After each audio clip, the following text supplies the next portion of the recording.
আসসালামু আলাইকুম রাহমাতুল্লাহি ওয়া বারাকাতুহু।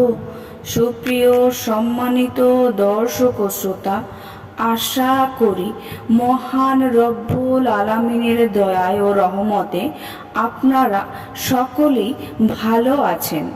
আজকে নবী করিম সাল্লাল্লাহু আলাইহি ওয়াসাল্লামের শেখানো একটি বিশেষ দোয়া আমরা শিখার চেষ্টা করব।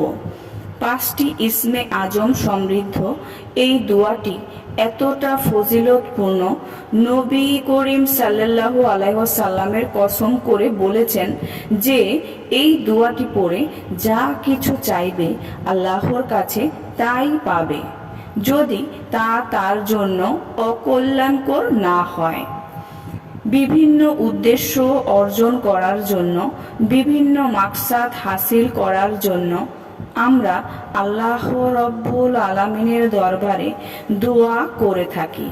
আল্লাহ রব্বুল আলামিন বলেছেন, তোমরা আমার নিকট দোয়া করো, আমি তোমাদের দোয়া কবুল করব। তোমরা আমার নিকট চাও, আমি তোমাদের চাওয়া পূরণ করব। আর রাসূল সাল্লাল্লাহু আলাইহি ওয়াসাল্লাম আমাদের জীবনের প্রতিটি ক্ষেত্রে কিভাবে দোয়া করতে হবে তা শিখিয়ে দিয়েছেন এবং প্রতিটি বিষয়ের জন্য আলাদা দোয়া বলে গিয়েছেন। রাসূল সাল্লাল্লাহু আলাইহি ওয়াসাল্লামের কসম দিয়ে একটি দোয়ার কথা বলেছেন, যে দোয়া পাঠ করার পর আল্লাহর কাছে যা চাওয়া হবে আল্লাহ তাআলা তাই কবুল করবেন। এ সম্পর্কে হযরত আনাস ইবনে মালিক রাদিয়াল্লাহু তাআলা আনহু বলেন, আমরা রাসূল সাল্লাল্লাহু আলাইহি ওয়াসাল্লামের পাশে একদা বসা ছিলাম। এরই পাশে এক ব্যক্তি দাঁড়িয়ে নামাজ পড়ছিল।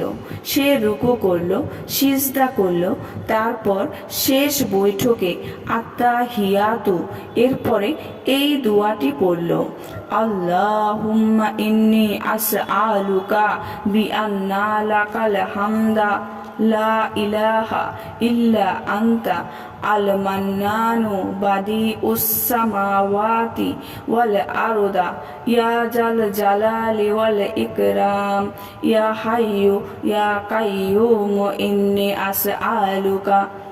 অর্থ, হে আল্লাহ, নিশ্চয় আমি তোমার কাছে চাই, কারণ তোমার জন্যই সকল প্রশংসা, তোমাকে ছাড়া কোনো উপাস্য নেই, তুমি সর্বাধিক দাতা।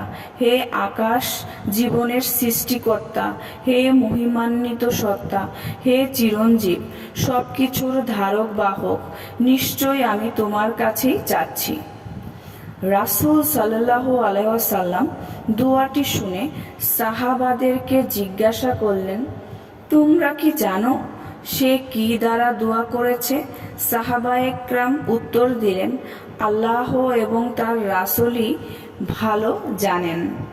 রাসূল সাল্লাল্লাহু আলাইহি ওয়াসাল্লাম বললেন, ওই সত্তার কসম যার হাতে আমার প্রাণ, সে আল্লাহ রব্বুল আলামিনের এমন মহান নাম দ্বারা দোয়া করেছে যা দ্বারা দোয়া করলে দোয়া কবুল হয়, যে নামের উসিলায় কিছু চাইলে তা দিয়ে দেওয়া হয়। দোয়াটি পড়ার নিয়ম হলো, যে কোনো নামাজের আত্তাহিয়াতু পড়ার পর দুরূদ শরীফ পড়ার পর এই দোয়াটি পড়ুন। পড়ার পর আপনার মনের সকল ইচ্ছা আল্লাহর নিকট পেশ করুন, অথবা কোনো নামাজের পর নামাজ শেষ করে মোনাজাতে এই দোয়াটি পড়ুন এবং আল্লাহর কাছে আপনার মনের সকল চাওয়া বাসনা পেশ করবেন। ইনশাআল্লাহ আপনার দোয়া কবুল করবেন। আর এই দোয়াটিতে আল্লাহ তাআলার 99টি নামের মধ্যে 5টি নাম রয়েছে, যেগুলোকে ইসমে আজম বলা হয়। আল্লাহ তাআলা সকলকে আমল ও দোয়া করার তৌফিক দান করুন। আমিন।